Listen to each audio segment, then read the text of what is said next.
Hey there, Colts fans. This is Nathan Brown, your Colts insider with the Indianapolis Star, here for another edition of the Colts Cover-2 Podcast, our first impressions edition coming off of the Colts Week 17 loss at home at Lucas Oil Stadium, the home finale for Indianapolis this year, a 23-17 loss to the Jacksonville Jaguars, now a sixth consecutive loss for the Colts this season, ahead of traveling on the road to face the red-hot Houston Texans, who still have potentially an AFC South title to play for in Week 18. Colts, third game with Phillip Rivers under center. They dropped their, again, sixth straight, facing down a potential 7-game losing streak to end a season that started 7-1, and that was 8-2 when the Colts hit their bye week in Week 10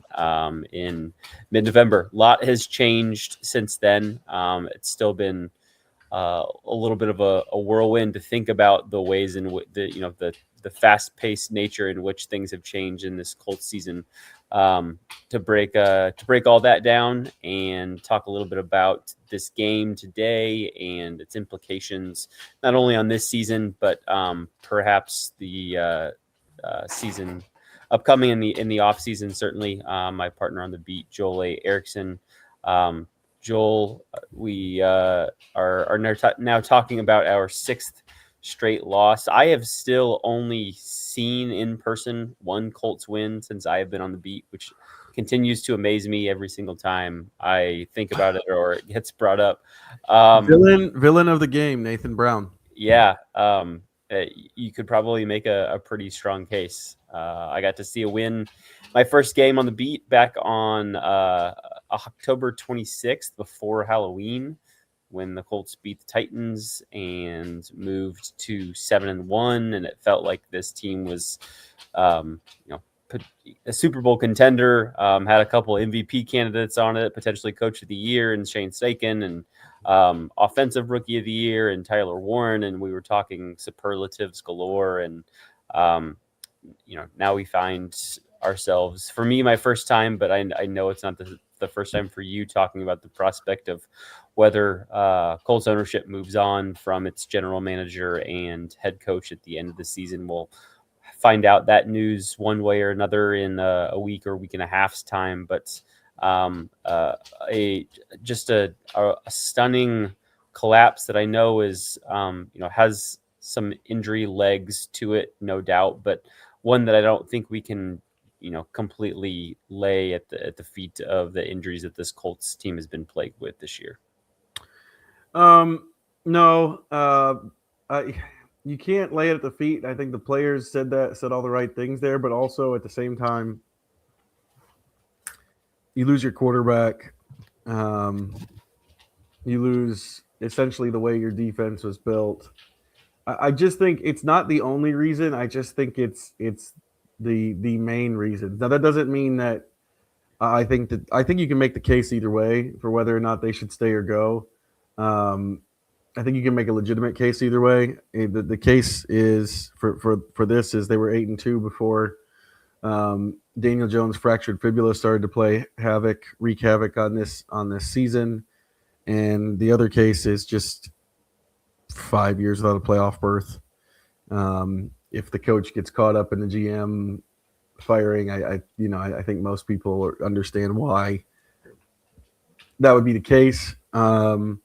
But yeah, I just think with this season, it just keeps coming back to every week I feel like they play a game like this Jacksonville game. Every week they play a game and it feels like everyone is like, I can't believe they're playing this bad, and I predicted them to lose by like two or three touchdowns because they're on their third quarterback. So I don't know. It's once Jones. I saw this a lot on social media today. So if you tweeted it, and you're listening, I don't know if I'm cribbing this from you or if it's just something I thought in the moment at the same time. But really, this Colts season ended when Daniel Jones tore his Achilles, and if you remember that locker room, the players knew it, or seemed to know it. The coaching staff went out and got Phillip Rivers, which has been fun. I think we'll get to this in a little bit in the categories here, but it's been fun. But ultimately, we knew what the real chances were there, and that's kind of where I fall on this season. The 2025 season. That doesn't mean that there aren't issues that are considerable, and we'll get to some of those in the categories too. But to me, that's what happened to this season is just the wrong people got hurt. If it's not Daniel Jones, DeForest Buckner, Sauce Gardner, and Charvarius Ward, I was having this conversation earlier. If you change that around and it's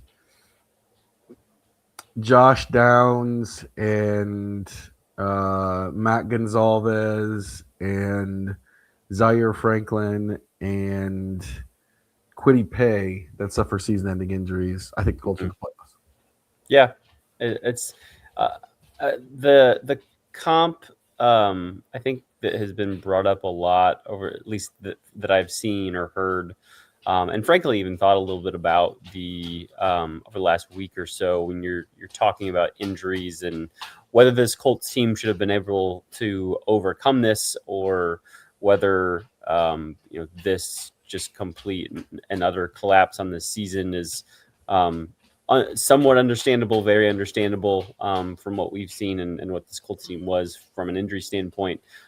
Is this 49ers team that coincidentally is playing right now, playing a thriller of a game here on Sunday Night Football, currently up 42-38, as we are awaiting the hopefully the schedule for next weekend, so I can figure out what my travel plans are for Week 18 in Houston. 49ers spent a good amount of the season, not maybe a game or two longer than what the Colts will ultimately be without their starting quarterback, Brock Purdy, who, of course, was able to come back. They've been without a couple of their key defensive pieces for large chunks, if not the entire year. They have been without their leading wide receiver, Brandon Ayuk. If you want to, and there's not going to ever be a direct comparison on something like this, but you can start to make some parallels in the high impact, I guess, valuable veteran players that 49ers team has somehow been able to weather losing and still keep itself in contention for a division title and maybe even a 1 seed here down the stretch, depending on how this game and next weekend goes for them. And the Colts certainly have not been able to do the same. I don't know that I don't know that that's a fair comparison entirely, because I think the idea of losing your starting quarterback for a couple games versus losing your starting quarterback for basically the end of the year and just kind of the emotional impact of losing Daniel Jones the way he was, along with at that moment in the year not having who was supposed to be your backup quarterback available to you and having to throw a Hail Mary of sorts and going and getting Phillip Rivers is just a very different situation. And frankly, I think this Colts team is just not really as deep, especially when it comes to the defensive side of the ball, whereas the 49ers, though they're by no means the best defense in the league, I still think there's maybe a bit more talent spread out throughout that defense that the Colts just don't quite have and just haven't been able to counterbalance. Yeah. Like I said, I can see it anyway. I will say this. I think the Niners are probably the exception to the what happens to your quarterback rule. And maybe you look at the Niners and you say it should look like that with San Francisco for every team. I just think when I look at the way the Colts were constructed and the way they played, like I said, the hard part, this is actually maybe this is my most frustrating thing is anytime we get into these, anytime the Colts get into these discussions, people just like get so. It doesn't matter what you say; it automatically makes someone say that you think like the everything the Colts did was perfect. You know, and like I don't understand that I do understand why that happens. That's just kind of the sports world we live in. Like I also saw Someone saying the Packers don't have any excuse for losing their last two games. And to some degree, that's true, but also they didn't have Jordan Love. They don't have Micah Parsons. They don't have Devontae Wyatt. Um, you know, at, at some point, I think it's okay to admit that when the good players get hurt, you're not supposed to win. And the Niners obviously have won. Um, but I think in general in the NFL, that's probably not the way it's like. I I had people today saying I can't believe the Colts quarterback situation is where it is, and I was like, they don't have two of them. Like, can we stop with the idea that there's just a starting caliber quarterback who's just hanging out on the sidelines that no one's talked to? Look Uh, at who the Vikings and to the Chiefs and to, I mean, I'm probably even forgetting a team. Like the the other teams out there who have had to go and hire quarterbacks off the street just to fill out their roster, even just from a backup standpoint. I mean, these are guys that you otherwise would not have almost ever heard of, or certainly would not be talking about. Um, and they are getting real snaps. The Vikings won a game. Um, was it? It was, yeah, earlier this week when they had was it like 3 net passing yards like that? I do think the Vikings with Brian Flores is maybe partly a I have some issues with, like, I think if this team was going to win some of these games, I really think it came down to the defense.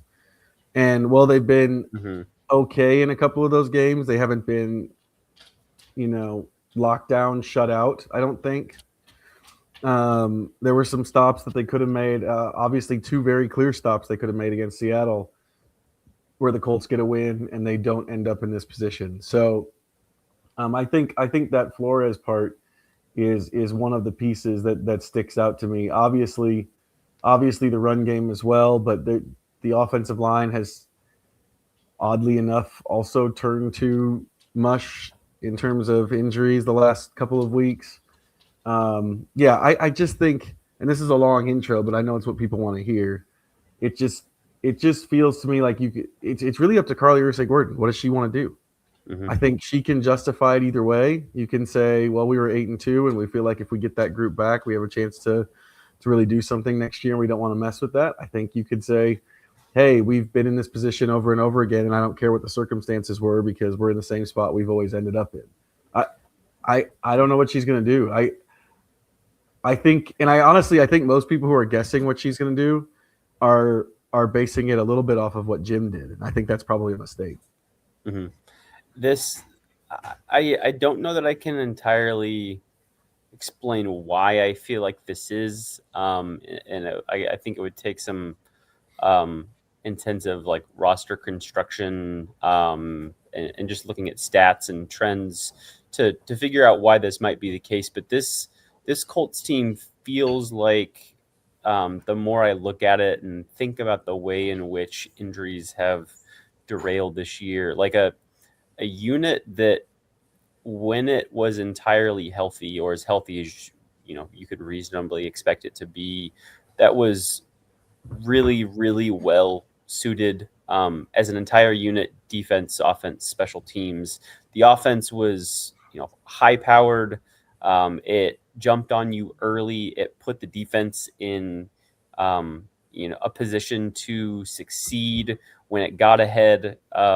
You had maybe the best running back in the league, um, behind it to, pound on the ground. You had a really pretty secretly stout offensive line that had been retooled in the offseason, that gelled really well along with Jonathan Taylor, along with Daniel Jones.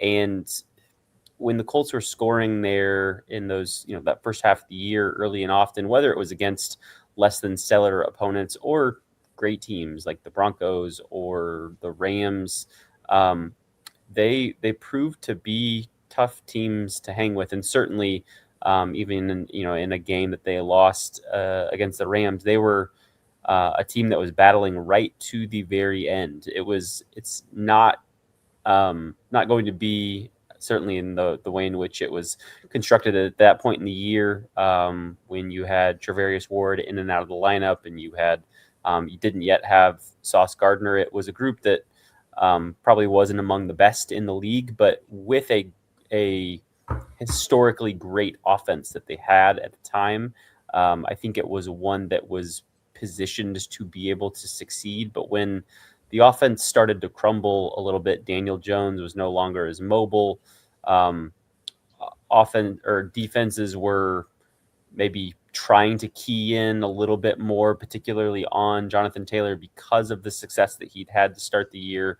And when you combine that with maybe putting more pressure on Daniel Jones to go out and actually win games instead of just manage them a little bit, and the fact that he was much less mobile because of his injury, it all started to I don't know, kind of combine into this weird avalanche that began, I guess, with Jones going out, and there just was going to be a path of no return ultimately at that point. I still think, I mean, that, like, we can't deny that 8-2 record to start the year happened. Yes, you can point, and there's probably some um, understanding in doing so. You can point at the teams in which the Colts beat to get those 8 wins as not maybe being the strongest group. Certainly, it doesn't really compare to the team that they've had to face after the bye,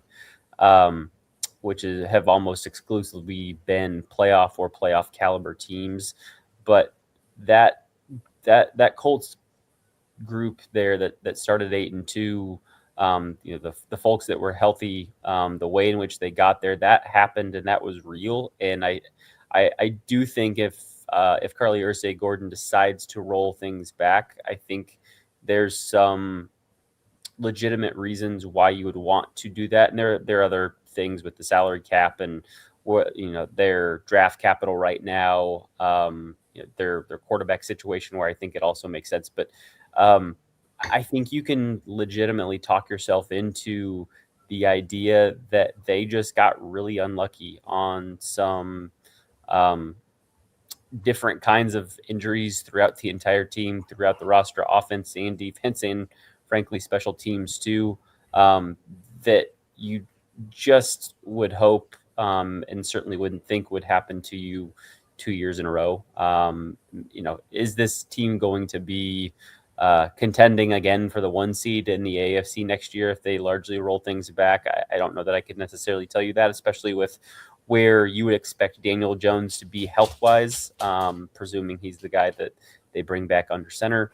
But I definitely think if they are much healthier than they are right now, this could still be reasonably be a team that could contend for an AFC South title. And then if you get in the postseason and you're getting healthier, Daniel Jones is getting a little bit better, a little bit looser, a little bit more fit and like his normal self, maybe this is a team that 12 months from now is not too unlike the team that we saw in September or October of this year. We'll have to see.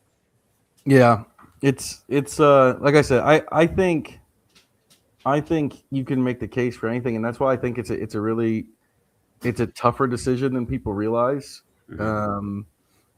And also, I think that we learn a lot about Carly Ursay-Gordon. This is our first really big data point. She's took over in June. I can't imagine that this is what she was hoping for, was a difficult data point like this. But this is our first chance to figure out how she is going to lead as principal owner. There's 2 things that stick out to me. Number one, the when we asked her if this was a playoffs or bust season for Shane Steichen and Chris Ballard, she said, I need to know, do we have injuries that decimate us? How did we get there? That would tend to make you think that they're coming back. But also, the report, reportedly, she told Chris Ballard when he was looking at making a deal at cornerback at the deadline, do you want to Band-Aid it or do you want to fix it for the long term? And I think if you apply that logic to the general manager and coach situation, and I know some people think you can separate the general manager and coach. I've said this before. I think it's naive. I don't think that's actually going to work. I think you're going to have an arranged marriage for 1 year, and then the GM is going to move on. So that's what I think is realistically going to happen. I'm sure there's examples out there, and I'm sure you can throw examples out there at me. But to me, the thing that broke me for that is Mike Vrabel getting fired in Tennessee after everyone said the year before, Colts and Texans is 1 o'clock. There we go. Next week. It's on my screen right now. But I just think that, you can apply the logic of, do you Band-Aid it again and try again, or do you just do the hard thing and tear it all down? We'll find out from her. Honestly, there's another piece of this where, and both of us get asked this. Like I do radio and TV. You get asked this stuff all the time. Like, what do you think? Like, honestly, what I think doesn't matter. What I think they should do doesn't matter, and the reason I say that is I thought Chris Ballard was going to be gone in 2022, and I thought there was a chance last year, and both times Jim Irsay decided to come back. So it just kind of underscores the fact. I would also say public opinion in both of those cases was heavily against bringing them back. So to me, it just kind of sticks out that, like, we talk about what should happen or what we think should happen all the time, and really what matters more is what the person is going to do, and I don't think we really know that. Yeah, and you have a lot better sense of this, having been on the beat for several years, than I do, having been on it for just a couple of months now. But I know, I mean, the pro the pro fire Ballard, or just the anti Ballard contingency within the Colts fan base. I mean, so much of that just revolves around the idea that they believe he should have been fired before we even got to this season. I know from reading my timeline, it just as I was walking out to my car, leaving Lucas Oil Stadium a little bit ago this evening, folks that strongly believe that the failed Carson Wentz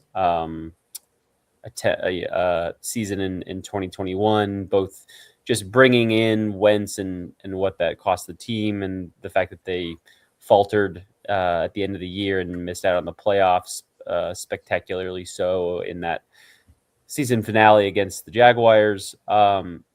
That should have been the time where ultimately the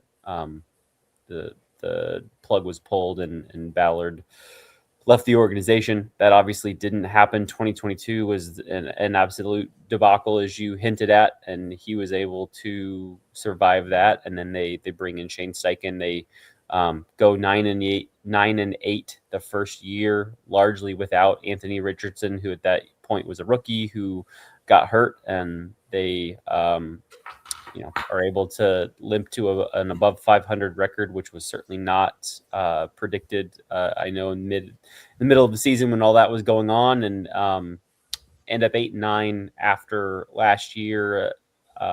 Weren't actually in the playoff hunt going into the last week of the year, as is also the case this year. I don't know. It's a weird situation. I think it's tough to get to a place where someone hasn't necessarily done something that you believe warrants solely being fired for this year, but you basically believe that they've been done enough before that to deserve it, and the previous principal owner just hadn't done it.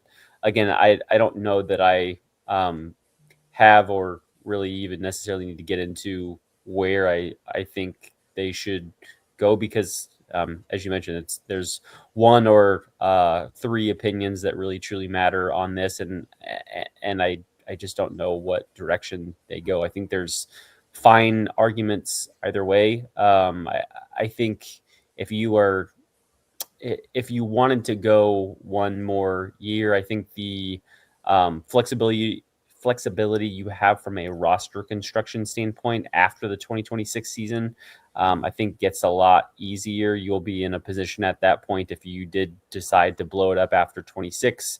You have a bunch of free agents you potentially could get off of, and then if you wanted to do, in NBA parlance, a pseudo tank job and kind of reset on lots of things, you would then, of course, have your 2027 first round pick.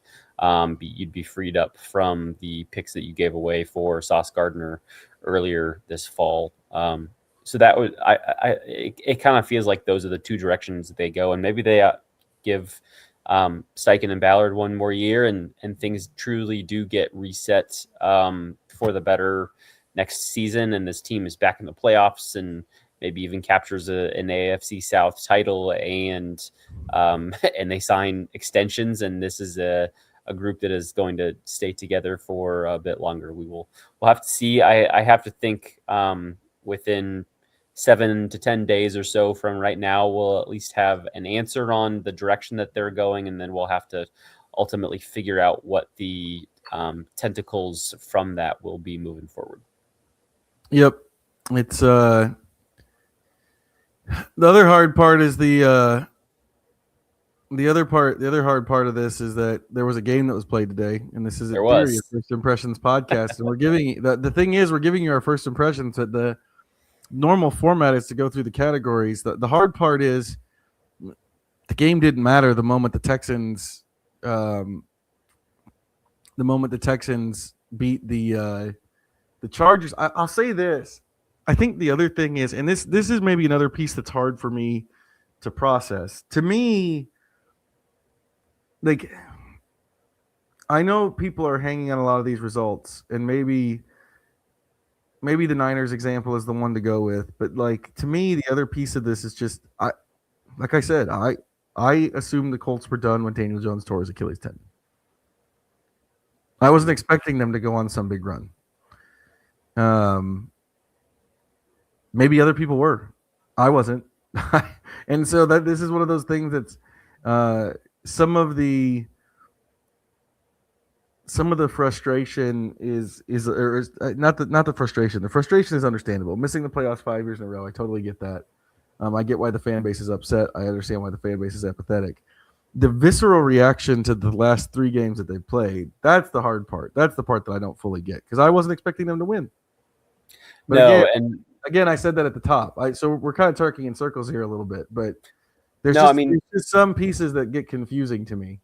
They're going to end up potentially, if they do lose to Houston on next Sunday at 1 p.m., as you mentioned, the Colts are going to end up 4 games out of the playoffs. They would be 8-9 if they lose on Sunday. The Texans would be 12-5, and the Texans, unless something fluky with the Jaguars losing to the Titans next weekend, that would allow the Texans to, I believe, clinch the AFC South for the 3rd straight year.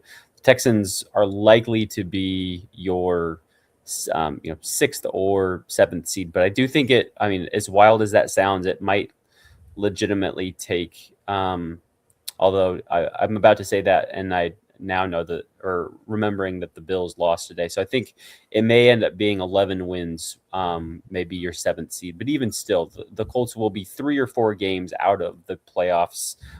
They had won 8 games by the moment where Daniel Jones tore his Achilles.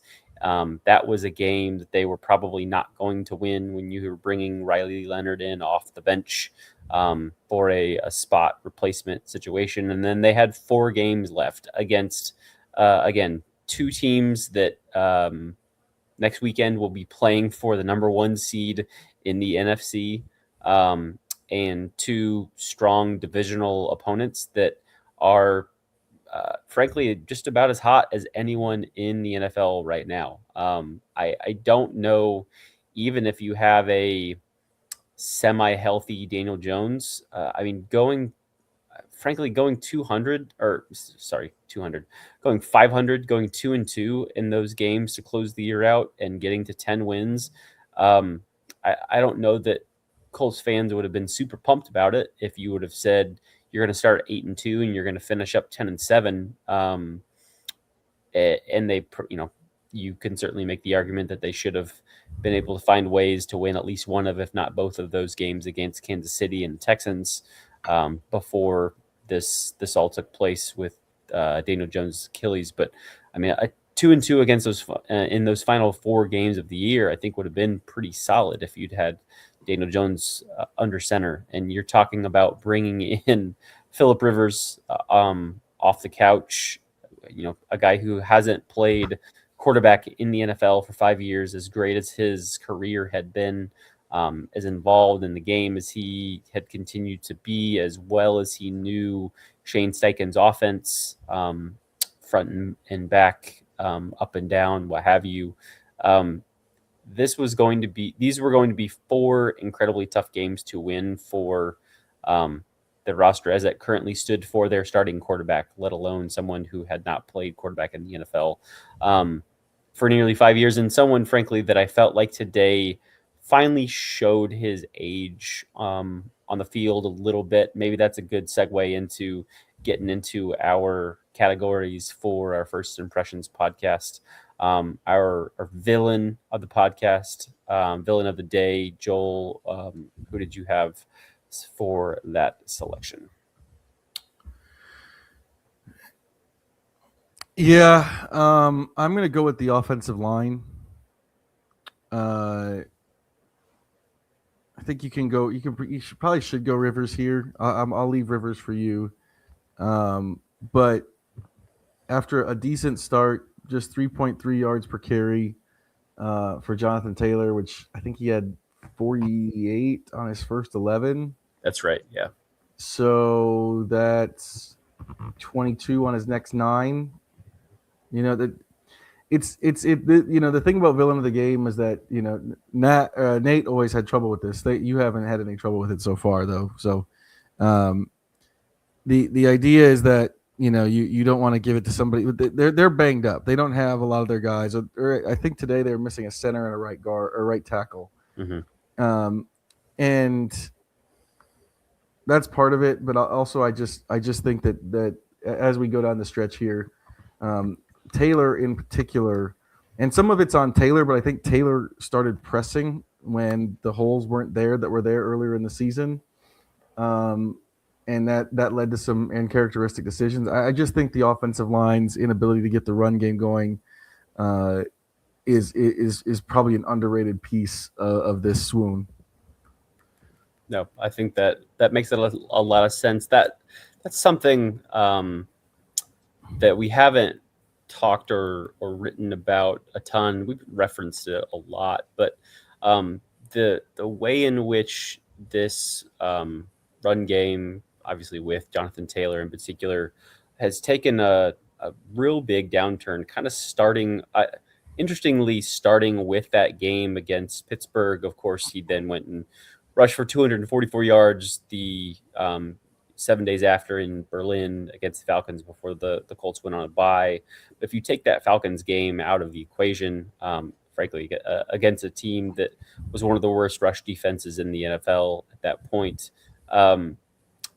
I will look forward to or be very interested in spending a little bit more time, either talking to folks or just watching more tape, looking at some of the numbers to just better understand why this run game fell so flat in the back half of the year. I have some ideas. I mean, when your passing game, when your quarterback just is less mobile, a little bit more hobbled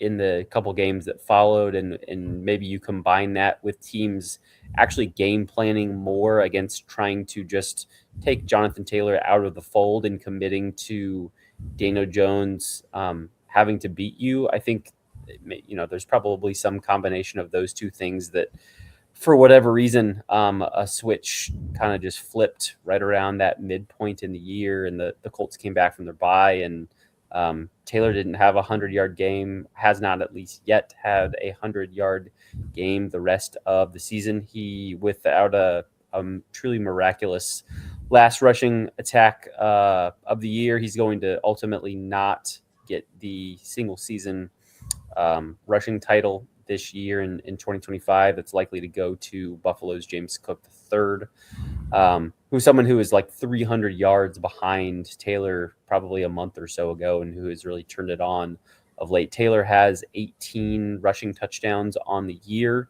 which ties his own single season record with the Colts that he set back in 2021. Obviously, has a chance to break that in Houston next weekend. Still a really incredible number, but when you consider, I mean, I want to say right around the bye is when he was at maybe 15. So you would say he's only scored 3 or 4 rushing touchdowns since then. Is wild to think of when you knew that he had, I think it was four games right around the halfway point that he had scored 3 rushing touchdowns. And he's only done something like that through the last 5 or 6 games now. This has been a real stark difference, stark contrast between the first half and the second half. And again, we'll have to spend some more time trying to figure out why this all was. But today, especially in the second half of this game, you really noticed that. Or alternately, if they clean house, we won't have to spend any time thinking about it. That's true. It will all be blown. It will all be blown to smithereens. Yeah, that'll be the least of our concerns if that is indeed the case here in 7 to 10 days. My villain of the game, you hinted at it. I felt bad. I mean, it kind of turned into the focal point of my thoughts piece that I filed right at the final buzzer today. But Phillip Rivers' performance today threw a really bad interception there toward the end, again, as the Colts were trying to mount some sort of a comeback, one that I don't know that they were necessarily going to get to come to fruition, but a valiant one nonetheless. But this was just, it felt really like the first game where you started to feel some of Rivers' limitations, certainly from a scrambling standpoint, as someone who could not really scramble much at all. The Jaguars brought a decent amount of pressure, and they were able to get home every so often. And when that was happening, Rivers was really just a goner. He does, and still did at times today, a great job at getting rid of the ball quickly, whether that's finding receivers or just getting rid of it and not taking a sack. But there were some moments today where the front seven was just a little bit too quick, and you saw how immobile he was. And there were also a couple throws. That interception was certainly the worst of it, where he's throwing off his back foot. It was kind of a low velocity throw as it was, and it was just kind of lofted up there for someone to grab. And the Jaguars did that. I think he finished with just under 150 yards, 30 pass attempts. I think it was either 16 or 17 completions. I don't have it in front of me at the moment, but just a step down from what we saw from him against San Francisco 6 days ago, a game where he, if you would have told me he was the Colts starting quarterback from week 1, it wouldn't have been the most outrageous thing in the world to think. But Rivers looked all of 44 today, unfortunately, on a day where we should be, and I'm sure we probably will celebrate him in some respects. A game where we think is very, very likely to be the last of his NFL career, just was not quite the way you would maybe want to go out. Though you mentioned, I think when we were talking about this in the press box earlier today, the fact that he was doing anything and being even remotely a serviceable quarterback given the situation is something that I think we tend to gloss over a little bit too much over these last 3 weeks since he's been here. And he still deserves a lot of praise from just attempting this to begin with and doing it and giving the Colts opportunities to win, certainly 2 of, and at times all 3 of these games that he's played. Yeah, the limits of his physicality, of his physical ability, really stuck out today. I think it's remarkable that he was able to, even the stat numbers he put up today, which weren't great. I think it's remarkable that he was able to do what he did throwing a touchdown pass today. At times moving the ball well, but there were on every pass he threw to every single pass he threw to Alec Pierce was wildly underthrown. There's limitations there, and again, this is kind of where I come back to, this is more along the lines of what I expected from this. Let's just stick with unsung villain of the game. Who do you have for unsung villain? This is where my head's at. Unsung villain. You go ahead if you've got one, and let me stew on it still for another minute or two. Well, I have two favorite whipping boys here. And I think I'm going to go with the edge rush again. I think I might have that's been a consistent one for me. The Colts did get pressure today. They did get a couple of sacks, 7 quarterback hits. That really tailed off, by the way, as the game went along. Those 2 sacks, it was like 2 sacks and 6 quarterback hits maybe at the half. But just to kind of go over this, let's go through the quarterback hits again. Adetomiwa Adebawore was given a full sack, thank goodness. It was initially ruled as a half sack, and I hated it. So he had a quarterback hit. Grover Stewart, the nose tackle, had 2. Nick Cross had 1. The edges had 3 total. Latu's sack was on a play where he wasn't even really rushing, didn't look like. Trevor Lawrence kind of ran into him. They deployed Samson Ebukam as a coverage person, like a lot. Kwity Paye had a quarterback hit, but it was I remember this play. It was very late in the down. I made a joke to you about it in the press box. It's a defensive end group that I think this is another one where I'm throwing kind of the entire throwing the entire season in here. It's if you ask me what the biggest problem with the defense has been since Buckner left, to me it's the edge rush and the lack of an edge rush. And I think it came up again today where Trevor Lawrence rushed for 2 touchdowns, had a lot of time in the pocket, and just wasn't pressured very often. It's a good one.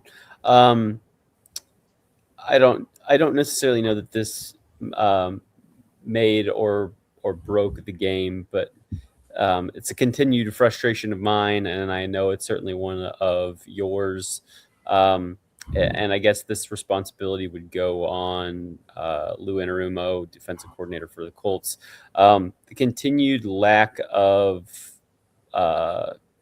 plays that we get to see Jalen Jones in pass coverage continues to befuddle me. We only have one more game to experience it this year. I don't know whether Sauce Gardner will play in Houston. This was his first game back after his calf injury he suffered 4 weeks ago. He missed 3 full games with it and played the first half and I think a couple plays of the second half before he landed on the sideline. He had a brace or a wrap or a sleeve, what have you, on that left lower leg of his. I want to say it was somewhere around mid third quarter and never made it back in the game. I spoke with him after the game and he said it was just a little tight. Was not concerned about having re-injured it by, in any significant manner, but it was something where I think he was maybe even prepared to go back out there if they really truly needed him. But the Colts coaching staff did hold him back a little bit, even though they also allowed him to play this afternoon after having just gotten in one practice over the last 3 weeks, which was maybe an interesting decision there for a game that didn't have anything writing on it. But ultimately, we see Jalen Jones on the field so rarely, but boy, does it sure feel like the few times that we do get to see him that he's being targeted, first of all, and whether it just being tough and physical or actually being able to get a hand in there or whatever it may be,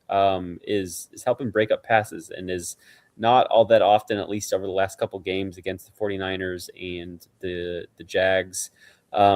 Having big plays completed on him, which just about every single member of the Colts secondary is. It continues to not make sense to me. I know he's not perfect. I know there are better corners on that roster than him, but one of them is on IR with a concussion. One of them is not 100% with calf injury, and I just don't know that pound for pound.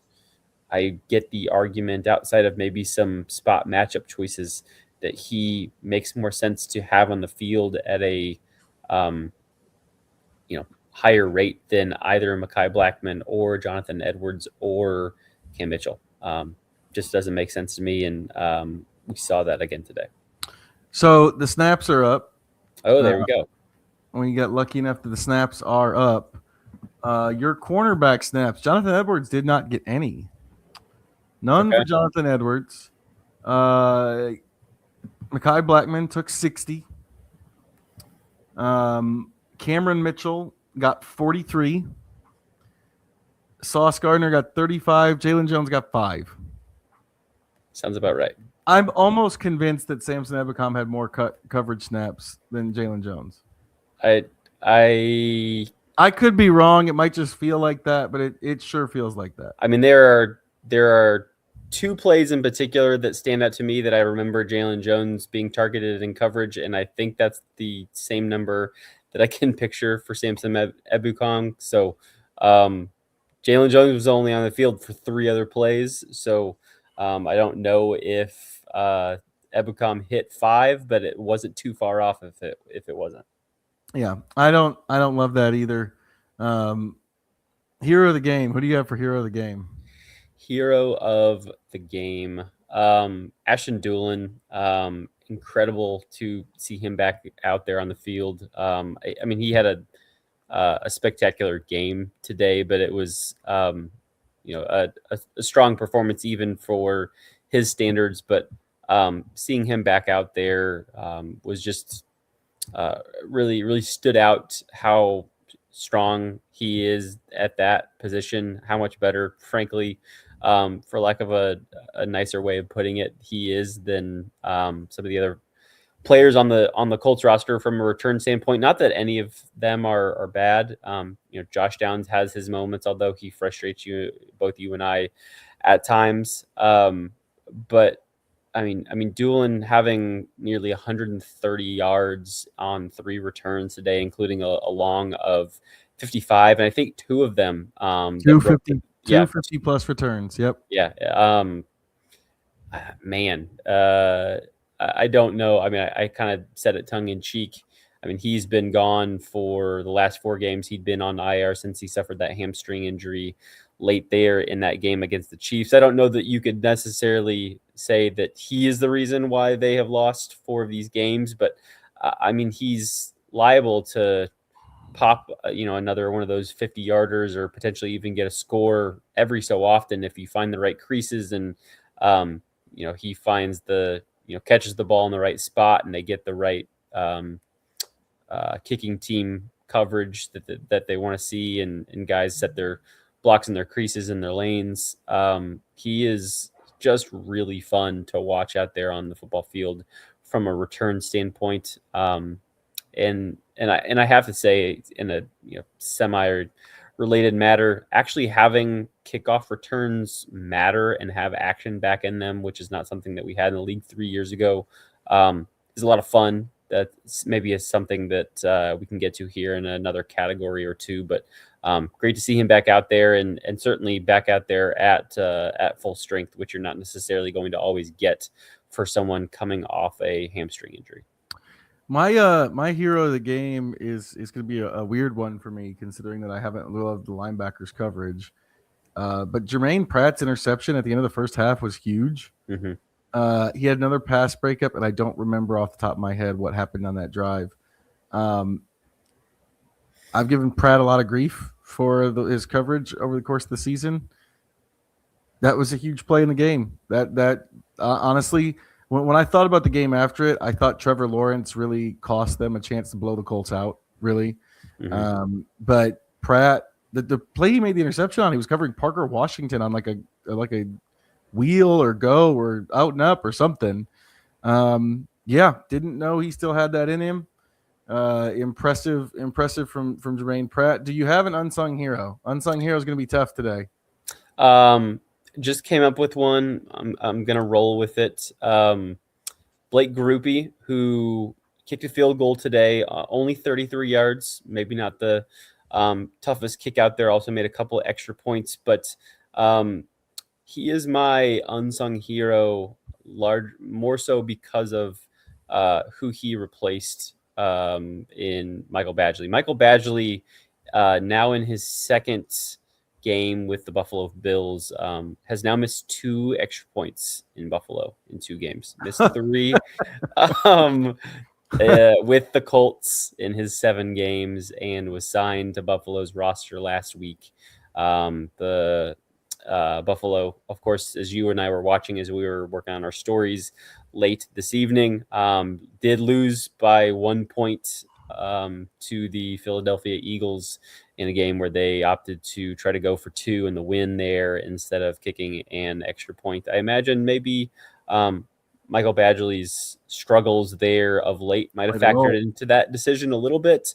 I believe it was also blocked. I haven't seen it yet, so I don't know how much that was his fault or not. But regardless, the Bills have now missed 2 extra points, one each of the last 2 weeks. And we have, for all we talked about him when he was signed back when the Colts' decision on their 3rd kicker this year seemed like it was a make or break thing a couple days before they lost Daniel Jones.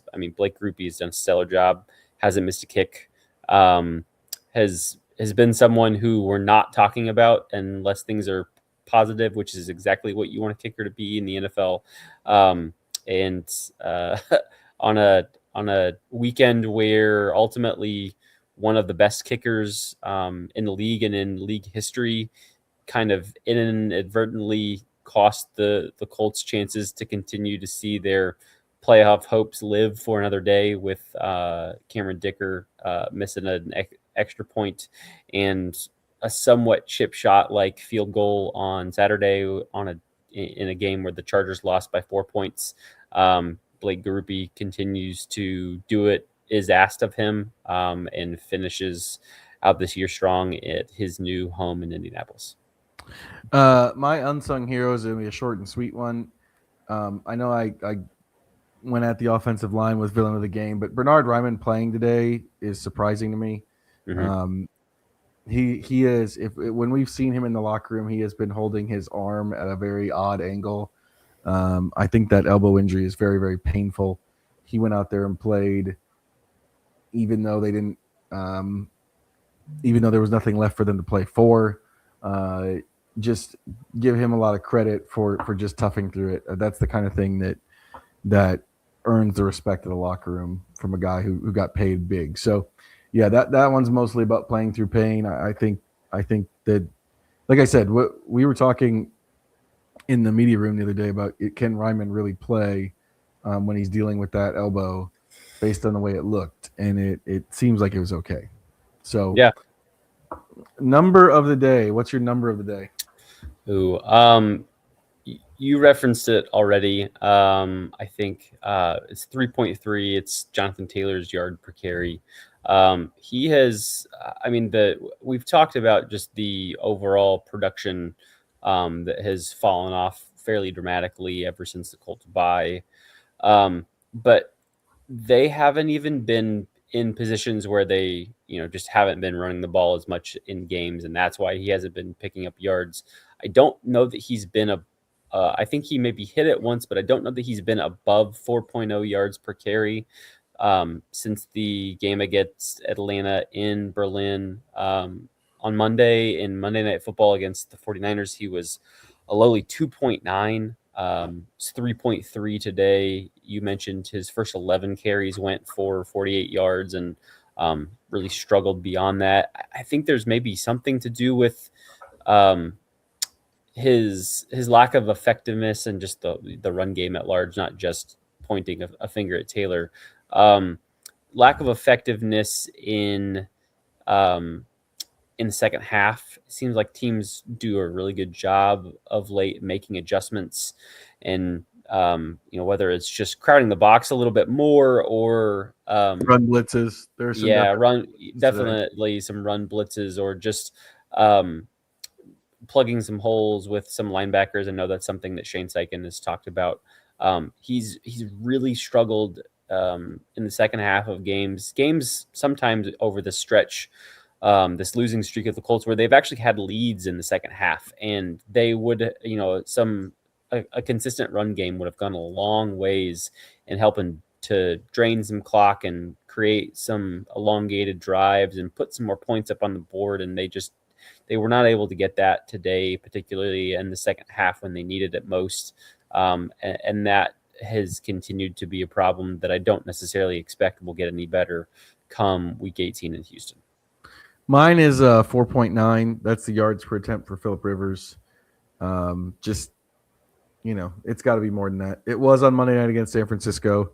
It wasn't today. I mentioned the stuff with Pierce. There's some drop. There was a drop from Josh Downs in there that plays a role in that. And there was a couple of pass interference-ish type plays that I thought they should have gotten. But for the most part, 4.9 yards per attempt. It's just not going to work. Game day observation. Do you have a game day observation from today? I know it would. If it had happened, it would have been going on when I was finishing up my quick thoughts and you were hopping on the elevator. But I don't know that I really noticed it. And it makes sense because nothing had been formally announced. I still, given what has transpired with bringing Phillip Rivers back and the fanfare that has gathered, I still feel, or just would have liked to have been able to see, if we are indeed assuming that today was his last game or his last start in the NFL, that he would have been able to get some sort of a, kind of walk off, run up the tunnel, knowing for certain, and maybe he himself knows for certain that today was his last game, but we just didn't get that chance to, to have the home crowd feel like they were kind of sending him off in a proper way. Again, can't say enough about the selflessness that he showed coming and giving this shot a shot when it could have failed miserably for him.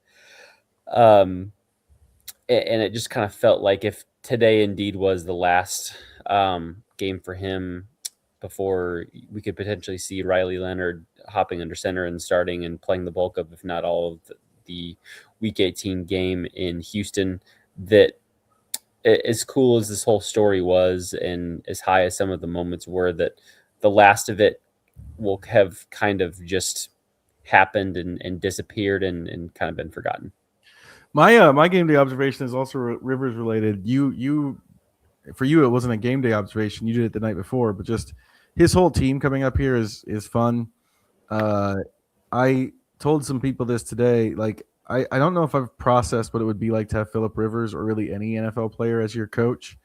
Like my high school baseball coach, I think played college somewhere. It's been a long time. I don't remember for sure. But he still played semi-pro when he was coaching us, and we always wanted to get him to hit, and he wouldn't ever do it. And we finally got him to hit live one time. He homered out of the stadium off of our closer, flipped the bat and said practice is over and walked out.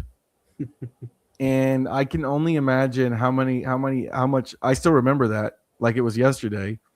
And I remember, like, I want to know what's the how many factors better is it that you went and watched your coach play an NFL game in Indianapolis? That's kind of a fun football thing.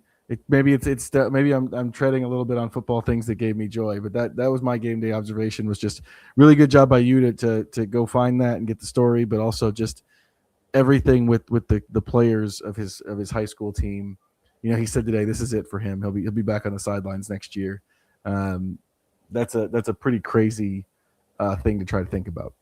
Yeah, it It was a neat story. I went to Old Spaghetti Factory downtown last night, and that was where about 24 of the players on the St. Michael's Catholic football team and their parents had met up.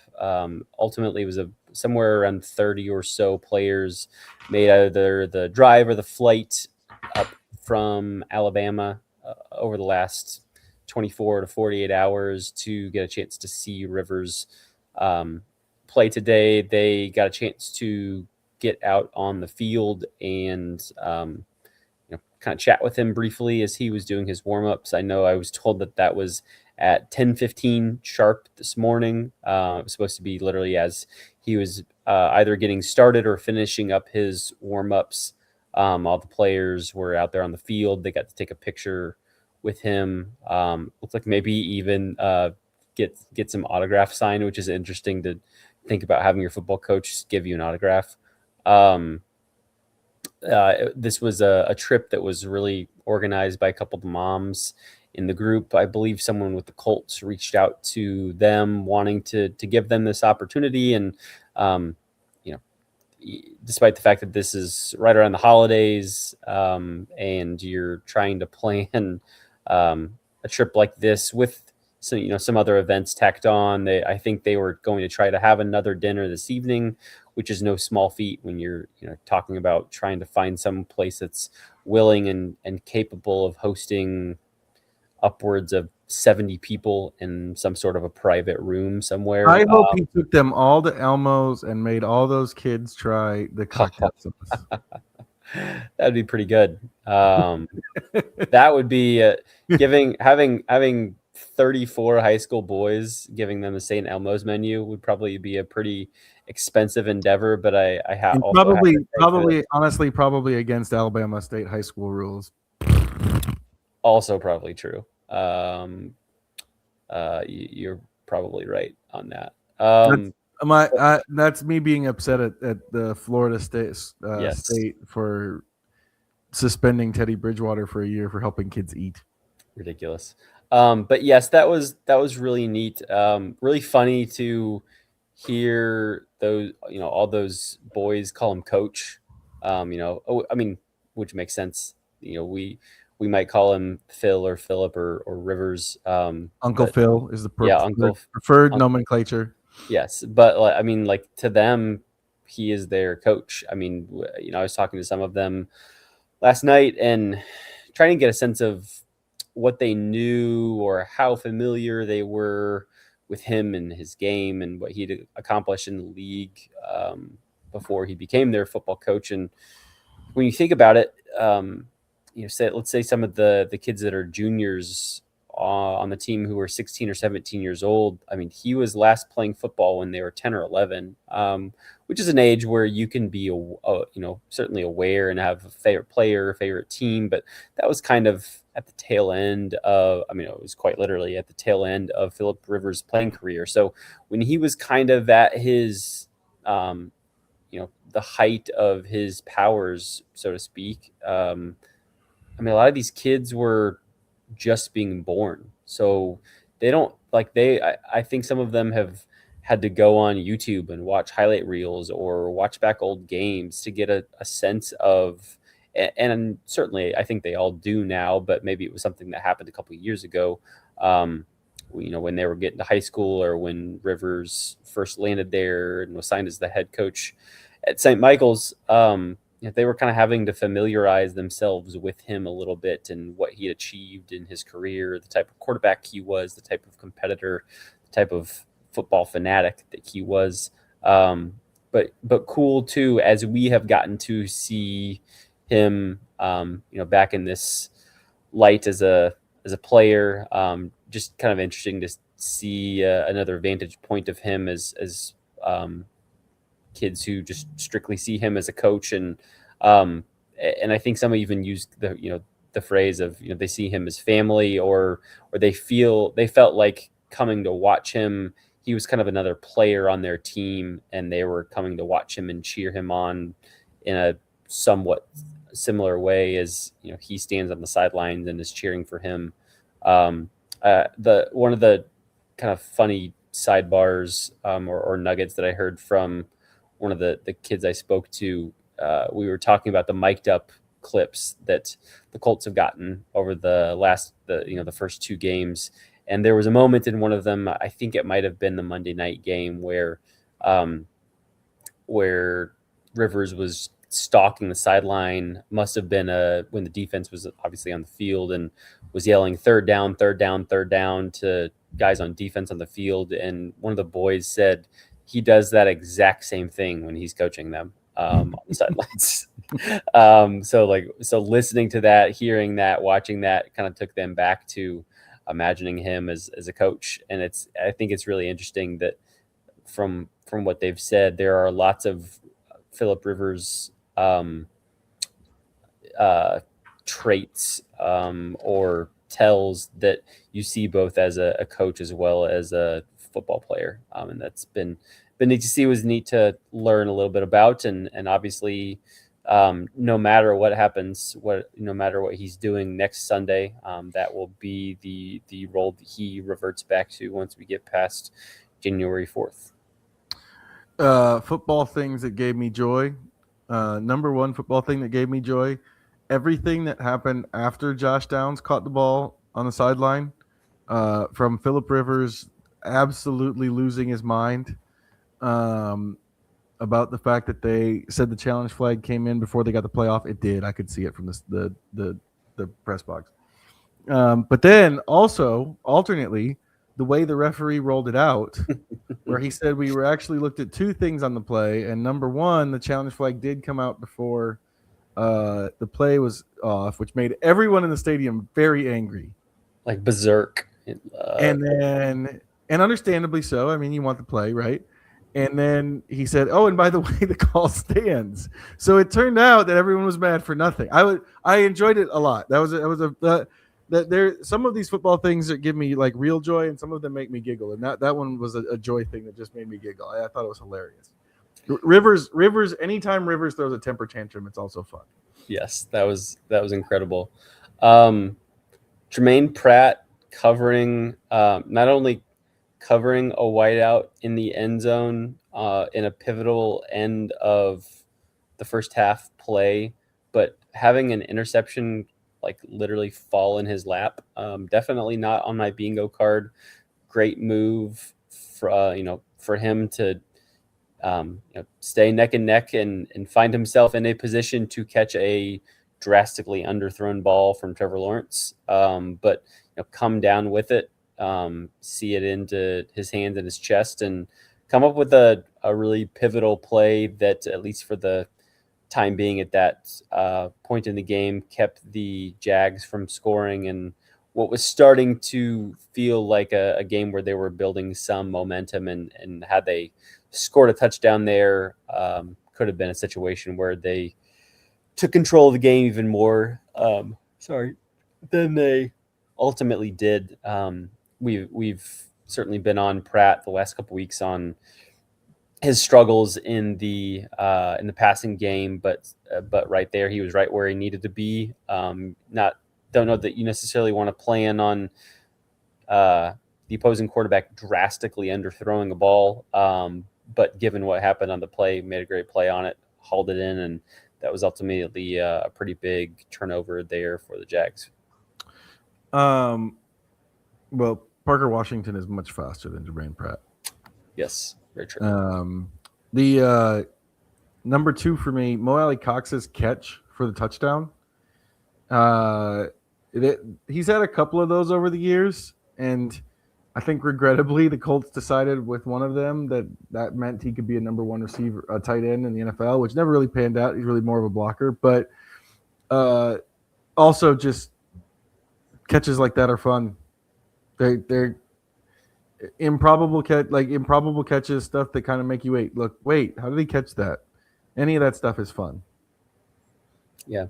And then unless something goes different than I think what you and I are expecting, he will now be the answer to some sort of obscure Jeopardy question. Last touchdown pass from Philip Rivers, Mo Alley Cox. Congratulations.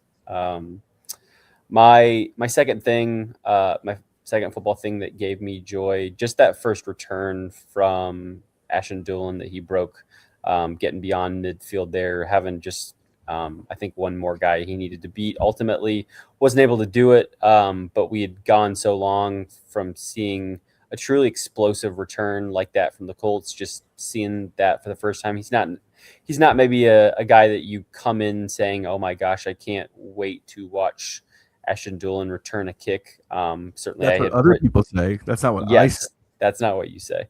I was, of all the things that we were tracking and paying attention to, I was certainly aware that he was returning. I referenced it in an injury update story that I wrote on Saturday afternoon, but it was not maybe top of mind. And so when the Colts fielded their first kickoff, and all of a sudden he's got the ball and he's taking off toward midfield, it's just fun to watch Ashton Dulin do his work.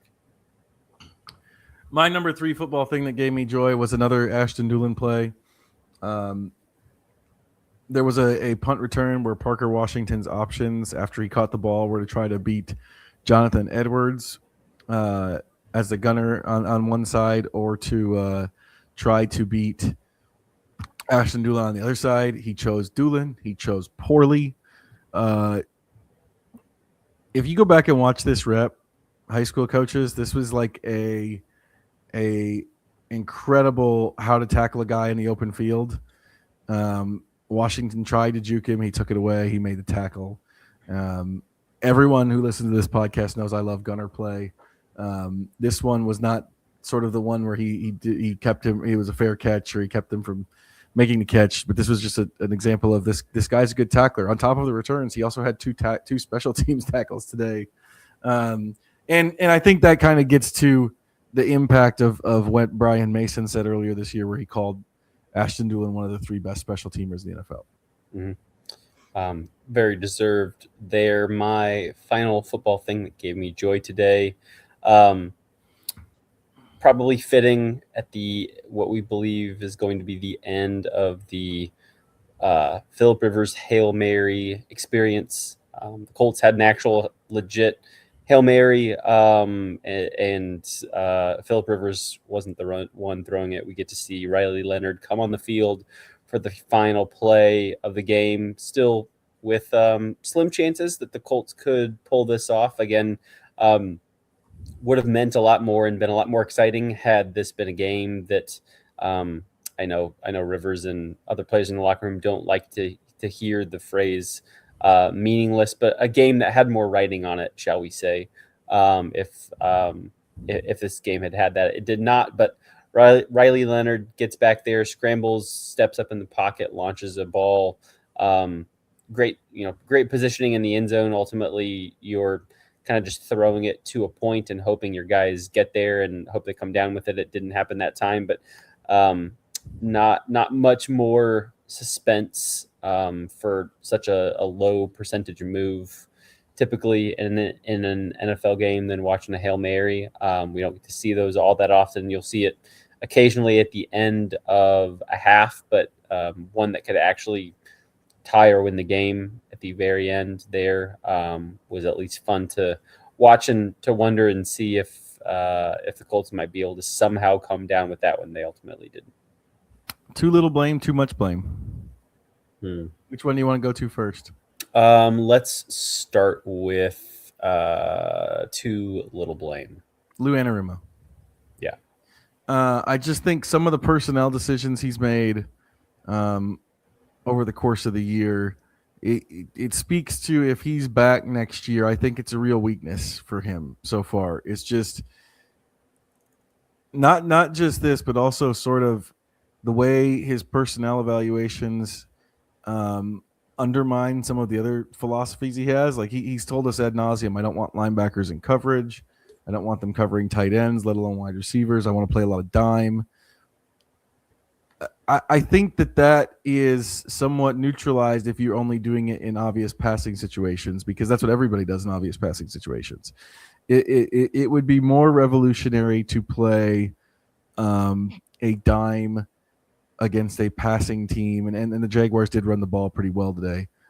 which takes you out of it a little bit. But it'd be more revolutionary against some of these passing teams to really dive into it and really play dime, which is kind of what I thought was going to happen and why they didn't make bigger investments at linebacker. In fact, to some degree, it's what he said.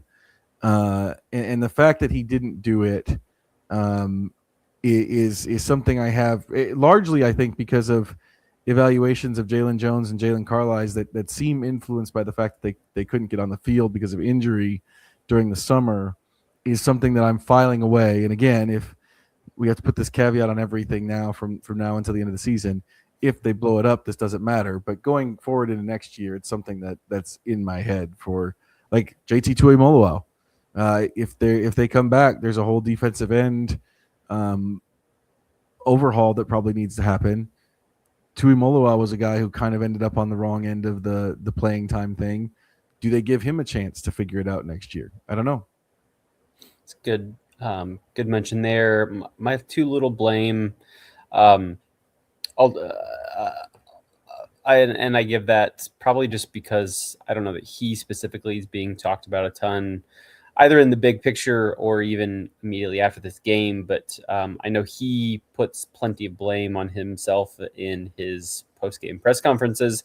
Shane Steichen, ultimately, if your team, no matter what's going on from an injury standpoint or who you are playing, when you lose 6 straight games and 4 of those are one possession games and ultimately losses, the head coach deserves a not insignificant amount of blame. And I just, I do have to think that in some way, shape, or form, I certainly wouldn't say that I think he's lost the locker room, but you've just got to be able to find a way to,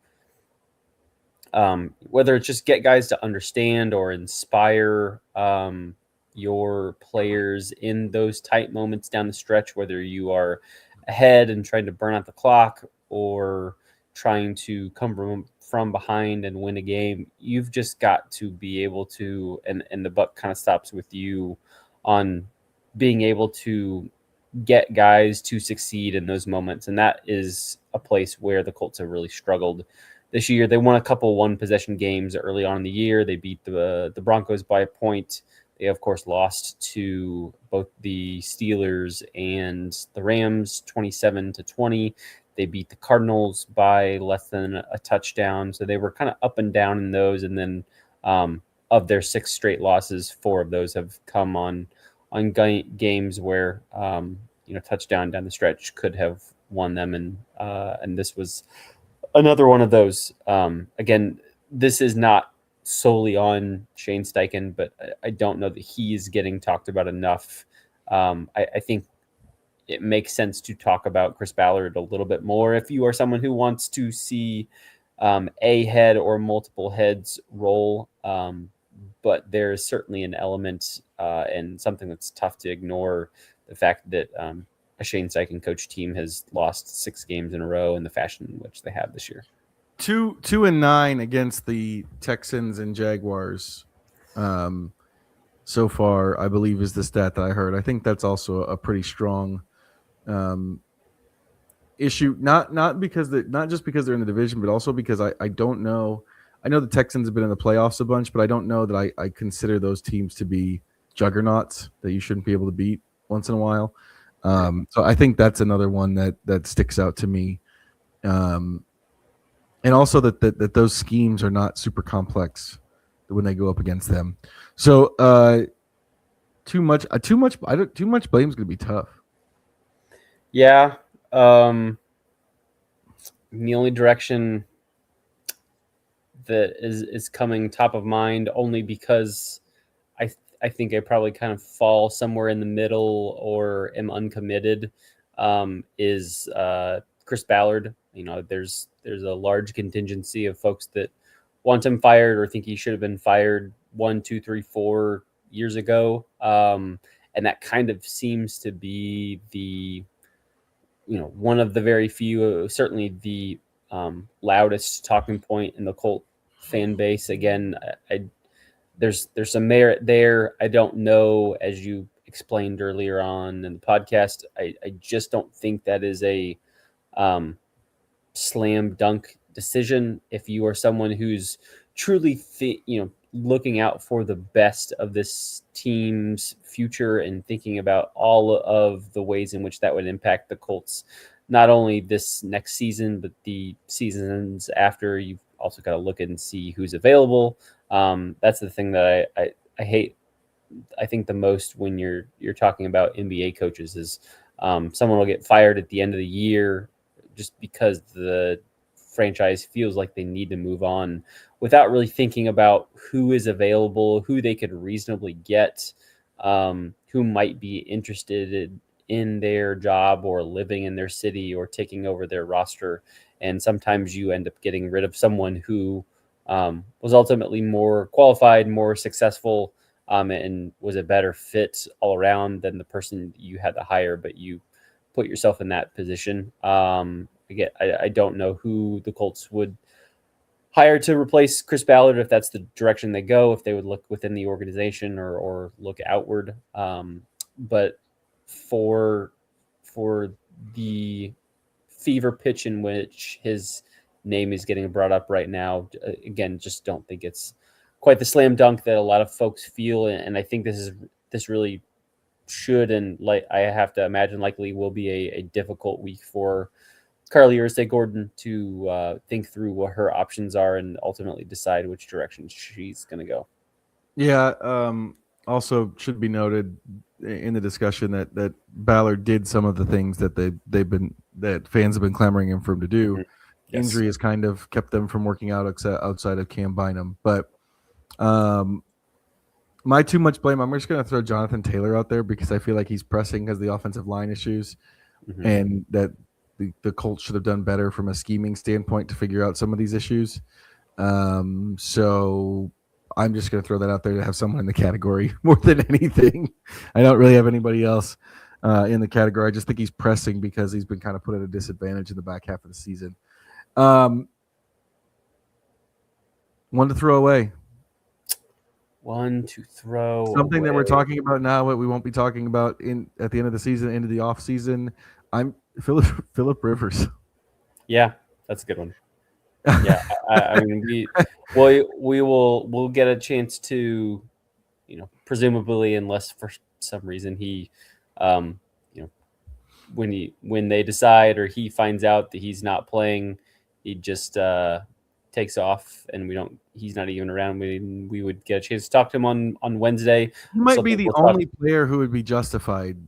Yes, like you'd be like 100%. Like most players, if you're like, well, we're starting somebody else and they take off, you're like, that's a terrible thing to do. But if Phillip Rivers did it, we would all go, we get it, we understand. 100%. Go enjoy your family that you got to spend very little time with around the holidays.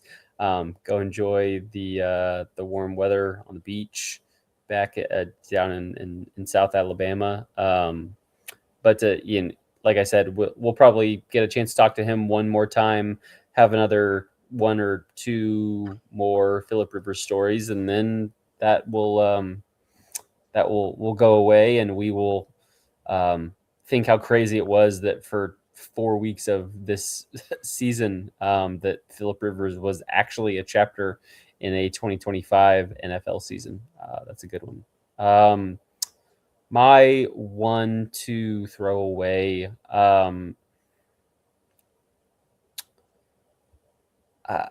think just the idea that this Colts team was truly a Super Bowl contender. I know we haven't been talking about that for quite some time, but it gets brought up when you look at what the Colts record was. I tend to think that they played a couple good games against some good teams and also played some pretty terrible teams. When you look at some of the teams that they started off the year playing, the Titans, obviously, the Raiders, the Cardinals, even through 17 weeks, I still don't know that we entirely know who and what this Chargers team is. I mean, the Colts did away with them pretty handily. I know you can only play the teams that are in front of you, and they were not just winning, but blowing out lots of teams. I'm still a little hesitant to say that the offense was truly as great as the numbers were showing. I think if they had stayed almost perfectly healthy, I think you would have seen a pretty reasonable drop off. As is maybe fair to suspect, anyways, as you get through a season and teams make adjustments and they get to watch film and figure out what's working and what's not working, and they make those adjustments and adopt them going into a game week. I just, as we reflect on how poorly these last 6 games have gone, and therefore how great the first 8 or 9, 10 were, I'm still just a little hesitant, and maybe it's because I wasn't around it, and just kind of looking at black and white numbers and wasn't quite as deep in it, but I still just kind of feel like maybe I might pump the brakes a little bit on just how well and what the potential of that Colts team was to start the year. One to go on. I definitely think kind of going back to something you just brought up, the this rushing attack. I mean, presuming that this offensive line stays mostly intact, Braden Smith will be a free agent after this year. But outside that, I think the idea that we've seen this rushing attack get so bogged down, and again, I think you're right. It does feel like Jonathan Taylor has at times been pressing and just kind of trying too hard in games where he hasn't been able to get a whole lot going. So maybe you don't blame him too much. But that definitely feels like something that the Colts coaching staff is going to have to take a hard look at and figure out why it seemingly became so easy, not just to stop the Colts from a yardage standpoint, but the explosive runs are what's really lacking there. The Colts have not had even one rushing attempt hit 15 yards since the November 23rd game against the Chiefs. I think the longest has been 14 a couple times. They had a 27-yard run in Kansas City. So that is now 5 games that Jonathan Taylor, I think his longest run has been 14 a couple times. I mean, he was popping off seemingly like a couple 20-yarders every single game there. And of course was, you could reasonably expect, depending on the team that they were playing, that he could break away on a 50, 60, 70, 80-yard run for a touchdown. And we haven't seen anything close to that over the last couple months. My one to go on is also offense related. I think it's that uncertainty at quarterback is coming no matter what.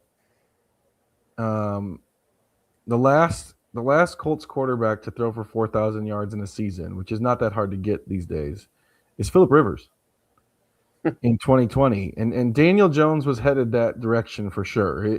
Daniel Jones, like just to remind people what he did, his season stats are 68% completions, 100.2 rating, 8.1 yards per attempt, which is an incredible number. And I think you probably have to go back to the days of Andrew Luck to get a number that high in terms of yards per attempt. He did break 3,000 yards, but the reason that it's not so much that I don't necessarily think that what we saw from Daniel Jones was a huge step forward for him this year. It's that the Achilles, until I see the effects of him returning from an Achilles injury, and he looks like the Daniel Jones we saw this year, I've got an asterisk in my head. And that's been a big part. Injury has been a big part of this quarterback story, from Jones to Anthony Richardson for 2 years, really every year he's been here, to Matt Ryan, even to Matt Ryan's shoulder back in 22, which that team was headed off the rails anyway, but that was a big part of what led to all of the chaos there. Carson Wentz's ankles in Tennessee. This quarterback situation is still unsettled. And again, this is the caveat we keep having to put on everything. If they blow it up, I don't know what they do. I don't really have a good idea for what they do, because I think if they blow it up, I think Daniel Jones is much less likely to be back next season. And I think the worrisome thing too, if he is back, I think you're still likely to be in some element of this position. I've heard the idea floated out there, just by some folks, kind of spitballing or imagining what a deal for Daniel Jones might be, with the Colts, presuming he is coming back, and all signs seemingly point to that again if things aren't blown up here, at the Colts, around this Colts team. But it is tough to start to think about what that deal might look like, and maybe one of the possibilities is one that gives him some a long-term safety net, but is also a deal that the Colts can get out of after just 1 year, and maybe the guarantees kick in after he's on the roster a certain number of days into the new league year, heading into year 2 with him. Maybe it's a 3-year deal, so you could kind of structure it where maybe it's backloaded in some money, so it doesn't hurt you too much on the front end. Give something to get something for both sides. But we, in just about every single sport, every single position, you're not expecting a player coming back from an Achilles tear to be who they are, for most of, if not that entire for full first season back.